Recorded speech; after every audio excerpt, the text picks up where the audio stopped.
This is Micah. He's one of our deputies, great guy, knows his stuff.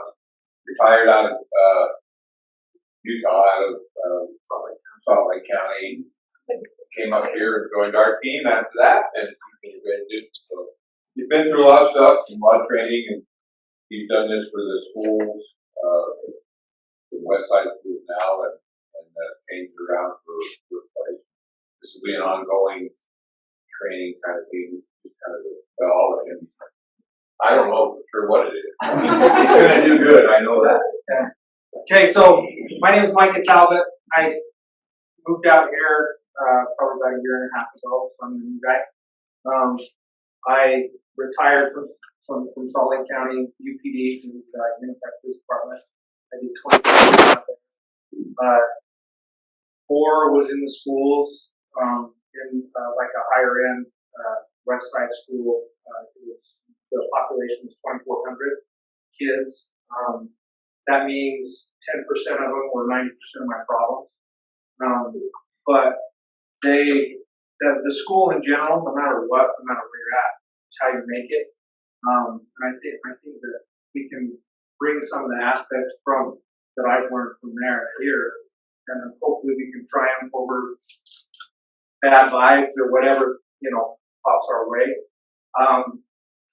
Little disclosure though, this is not a black and white way of how to solve or how to get by.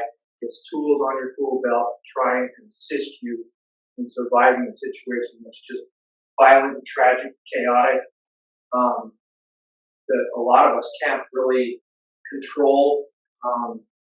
There is warning signs, and I'll give you some of the warning signs a little bit. I've been through a lot of just warning signs in general, and they have, what was the one? I downloaded just curiosity over the past, I think it was like 50 years or something, 10 worst workplace shootings, and it kind of gave me the meanings of certain things. And you remember everybody probably remembers the term going postal. That was put back in like say 76 or something like that.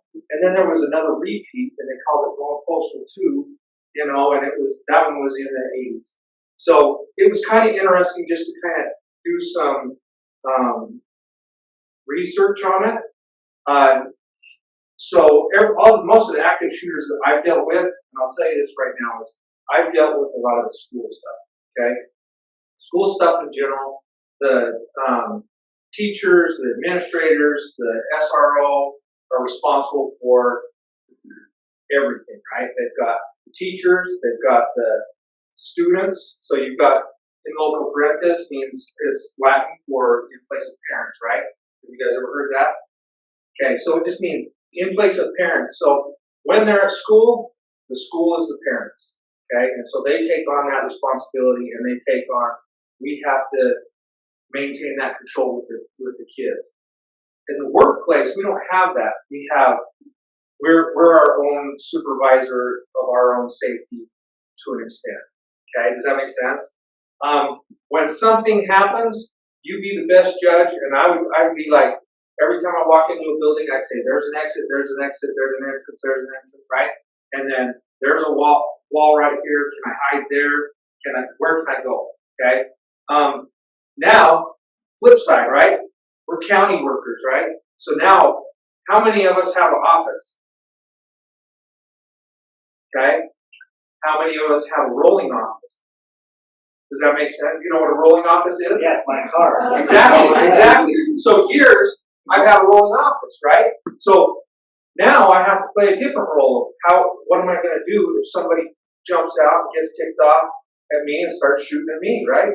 And certain things with me is either you push the gas and you get out quick, or you get the heck out of your car, because all that car is a rolling coffin. Okay? So in my terms, I had my one friend just a couple of years back. He had a shooting in Midvale, and he actually came across a guy that was just a suspicious, possible suspect. What was the suspect? Okay, he stops. He says, "Hey, You know, stop. Guy starts popping him. Boom, boom, boom, boom. Riddles the windshield. The computer takes a round. He gets out, goes over, goes after a guy. Well, there's another guy that's wearing pretty similar clothing. He ends up calling him out, and they take him into custody. Long story short, he was involved in a shooting, right? So he goes home, he gets pictured and stuff before he goes home because his whole body, his whole car is now evidence, right? So his whole car, his whole body is evidence, and he goes home and he's undressing. As he's undressing, he takes off his vest and there's a bullet that pops out. Okay? So he got shot right here and he didn't even know it because of that adrenaline jump, right? So, long story short is know your surroundings and exactly that. If it's your car, just play the what if game, okay? And I've played that for years and years. I've done a lot of training with it for years and years. It scares the heck out of me, right? So either way, yeah, where? Oh, do you see that on the news last night, that bus that, you saw somewhere that got shot? 5 windows got shot out by a pellet gun. Yeah. Yeah, it's a robot truck or something, yeah. Yeah, I didn't see that. Yeah. Was there occupants in there? There was like, I think, 24 kids on it. That stuff's really scary. The pellet guns, the BB guns, scary. I had one at the school that thank goodness it was a BB gun, but the kid got shot right here in the head. We all thought he took a round, like a true round, but it was just a BB, Okay, playing the what if game. I already talked about this. Each style of the layout, where you identify how the area is laid out. If it's open versus closed off, versus your what the heck? Why can't I think of those partitions? Just kind of picture that. Picture all your windows. Windows are a double-edged sword, right? Okay. I want you to picture windows as there's something for you to view if a threat's coming, but now the threat can see you as well. Does that make sense? So you give something to get something, right? So just be aware of that. I talked about escape routes already. Whenever I go in, I'm very anal about this. When I go in and it bugs my family to death, but whenever we go out, we just can't sit down like normal people. I sit down in the back. And I always do that. And if my kid goes over, and he does it just to mess with me sometimes, be a little turd. But I look at him, I'm like, but he'll try and take that spot. And I'm looking at him, and he's like, what? I'm like, you know what? So he gets out and lets me sit in my comfort zone, right? Because I think it's I don't know if it's just PTSD or what. I have no idea, but that freaks me out. That tweaks me. So I always want to see the escape routes. How many of them are there? Who's coming in? Who's going out? Identify cover and concealment. You guys know what cover and concealment is? Huh? And no. Yes, that's exactly it. And so cover is basically something that will hopefully stop a bullet. Okay. Concealment is something that will hide you. Okay. So the closets and stuff that'll hide you. It will not stop a bullet. Okay. Most of the cheap doors will not stop a bullet. They usually won't stop a foot going through the door. Okay. So just kind of identify that stuff. If there's a panic button, and I know we got a panic button upstairs in the courtrooms. I'm unsure about the assessor's office, but you guys got one too? They have one. Yeah. I just happened to boy yesterday and we're looking at it. Okay. Oh, okay. So those are actually really, really good, and make sure you can identify and access them. Front counter, most counter areas, and possibly maybe an office, because usually if you have two office people in there, the other one can kind of do that while that one's keeping attention. Okay, does that make sense? So panic buttons. If you work in a rolling office, your escape routes, sitting in a red light. I just play what if all the time, sitting in a red light. I remember I went to a training and we had this one where a shooting occurred, and we were talking about the rolling coffins, okay? The rolling coffin, guy was sitting at a light, and this guy's walking across the street, and it's in the middle of winter, and winter brings along what? His big, heavy coats, right? And now with big, heavy coats, what can you hide better? Anything. Exactly. So he pops over, he's walking across a crosswalk, he goes up like this with a shotgun, boom, boom, boom, boom, and keeps walking like it's no big deal. So officer takes hits like that. I can't remember if it was fatal or not, but the point is he took hits, and it was something that if you can identify there's a problem, and it's very difficult at times, then maybe hopefully you can triumph over it. Does that make sense? So, is there an opportunity to get control of the offender?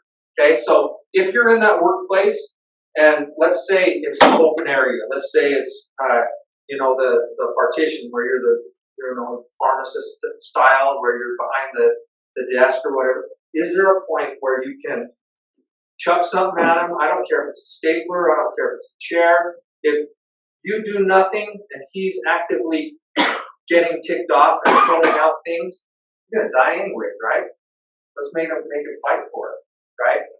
And if we make him fight for it, a lot of times that jolt goes, oh, maybe I don't want to do this, right? So sometimes, and just like I said, I'm not giving you black and white, because there's none. There is none. I've got one more story for you though too. The postal one.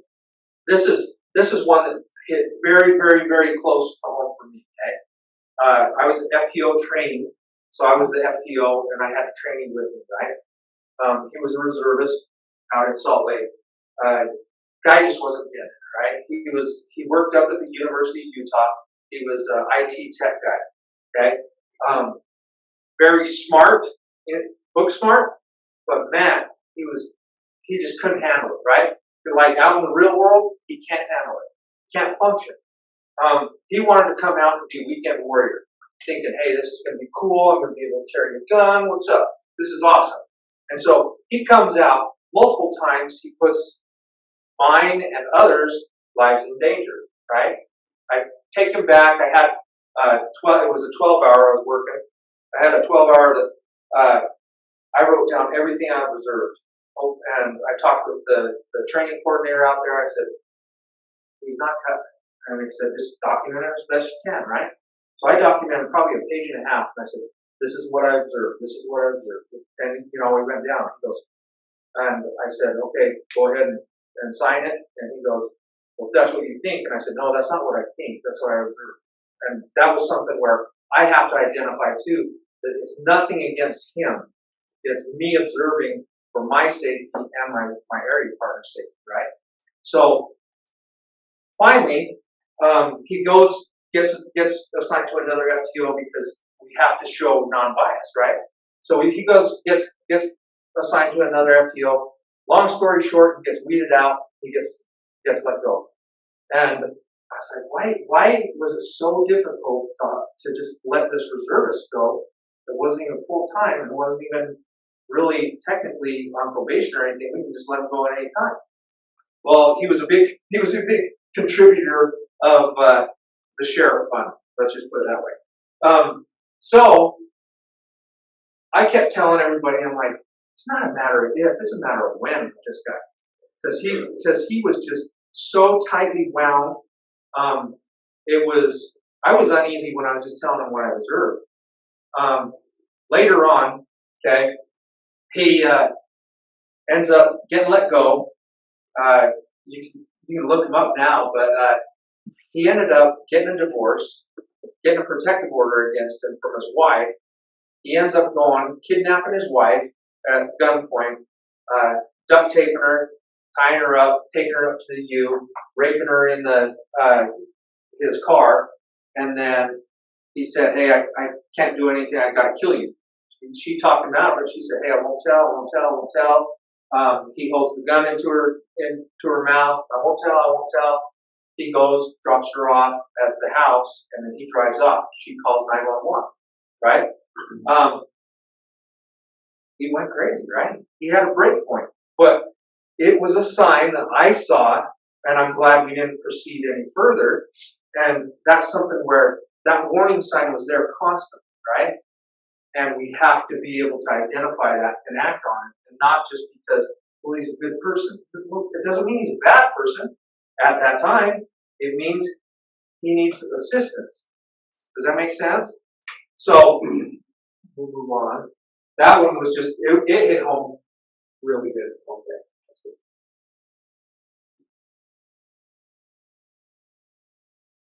Okay. Mentally prepared. The biggest thing I want you to get out of this, and I wanted to hit probably the biggest is being mentally prepared, is can I survive? Okay? Can I survive? Will I survive? I've had one guy, this has been years back. He ended up getting shot right here in the arm. Very survivable wound, right? He died. Okay? He was done. But that's something mentally he thought in his head, if I get shot, I'm going to die. And you have to be able to say, if I get shot, I'm going to fight my way because I have to have that will to survive, right? So, can I assist others to survive? Yeah, you can, right? You can say, hey, if they're shot, talk to them. Do not ever, if somebody's shot, say, oh my goodness, you're freaking bleeding, man. That's a lot of blood. Oh, shit, you don't say that. You don't say that at all, because if you don't give them that positive reinforcement of you can survive, you can do this, you can pull your way through this, they're going to die. They're going to die. And you're going to have nothing that made you feel better. Keep your composure and do it right. What can I do to assist during and after? Okay, during is a big one. After is even bigger.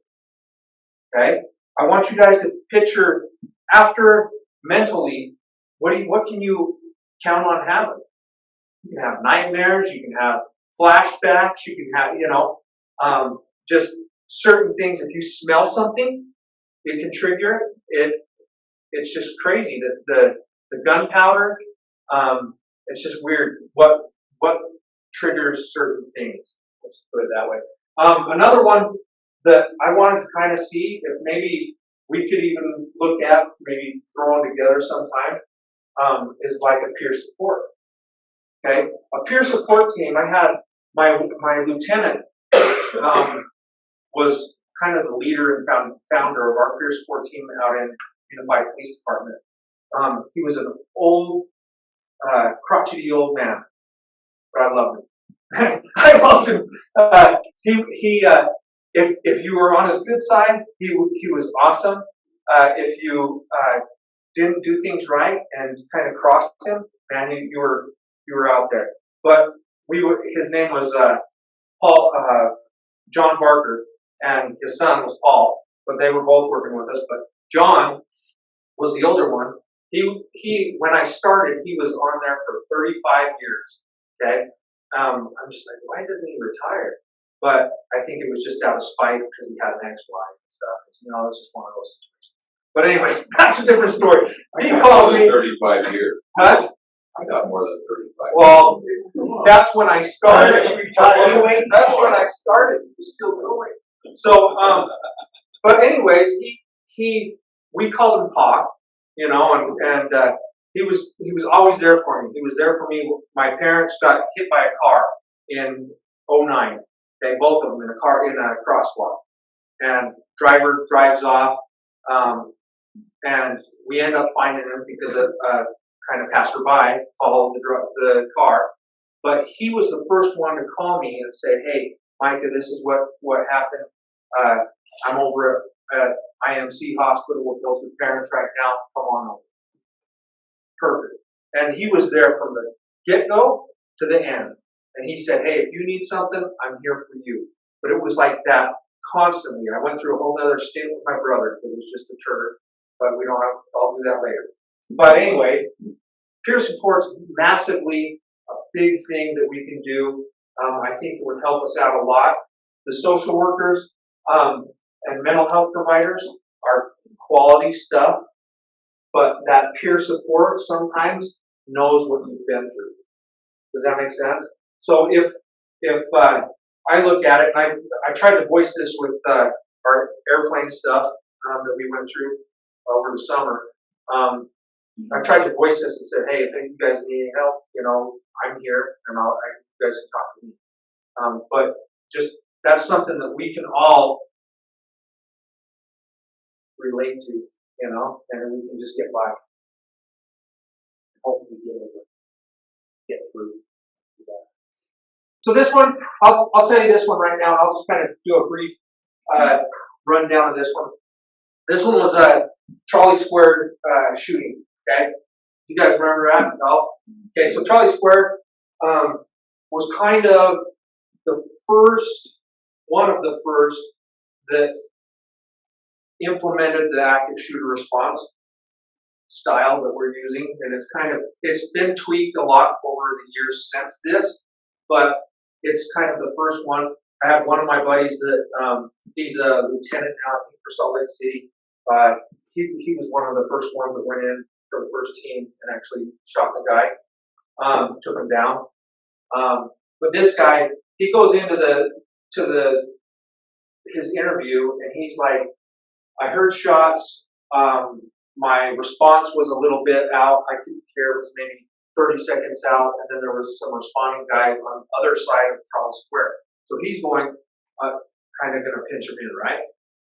He's going as solo, okay? So at that point, you're hearing active stuff. We have to mentally prepare ourselves for this. He's saying, I got to go in. I got to identify this guy.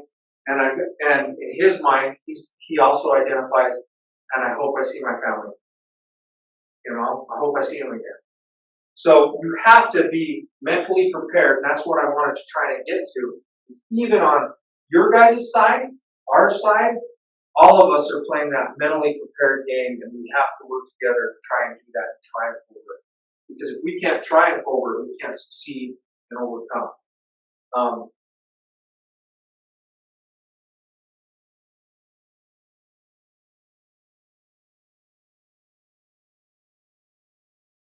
But that's the biggest thing I want to hit with this whole thing is mentally prepared is probably the number one thing. Identify everything that we kind of talked about. Play your what if games. That's the biggest picture I can give you guys. Is I want you guys to identify that stuff. I do have so that's on this. That's what I've got for you as far as your workplace stuff. I do have another video that if you guys are interested in, I'll throw it on, and it's more or less, it deals more to the school aspect of it, but I want you guys to kind of, and I figured you guys, a lot of us have kids, a lot of us have grandkids, whatever, however it is, I want you guys to see how our thought process is with that, but it was a little deal I did in, yeah. While you're doing that, so what's important is where everyone has a different dynamic, a different building, a different situation. So I would say you need to meet as a group in your offices, and if you want Michael or somebody else to come and just go over your office, where would you go? What would you do in this situation? We're certainly willing to come and help with that, but really, everybody has to. Emily and I were talking about it yesterday in our office, what we should do. Well, the best thing she can do probably is get into dispatch, shut that metal door, hunker down and get somebody here. And we're, sheriff's office is a dangerous, could be a dangerous place. The court's different. There's not a lot of exits. When the new building's in, there's going to be a other new dynamic, but everybody needs to kind of go through that. I'm sure Micah or myself or one of our deputies will be available to help you kind of figure that out. This building has its own dynamic. Where would you go if they came this way? And so those are, you can't solve all that here. You have to go back and do that and do just what he said, what if. So anyway, good. No, that's exactly it though. Even when I was in the schools, I would always play the what if game. I always watch people walk by my office. And so I had the social worker on this side and the main office here. So basically everybody came past my office. And it was just like, that's a lot of traffic. you know? And so you always have to kind of play the what if game.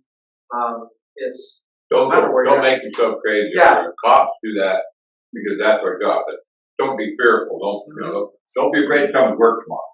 yeah, the thing is when I say mentally prepare yourself, it doesn't mean mentally make yourself crazy. Okay? It means think about it, think it can happen. Don't be in the leave it to beaver world where there's white picket fences, because we're far past that. Okay? Does that make sense? It doesn't exist anymore. It really never did. But people have kind of conjured that up. So just be aware of it and see if we can get it over. Get by.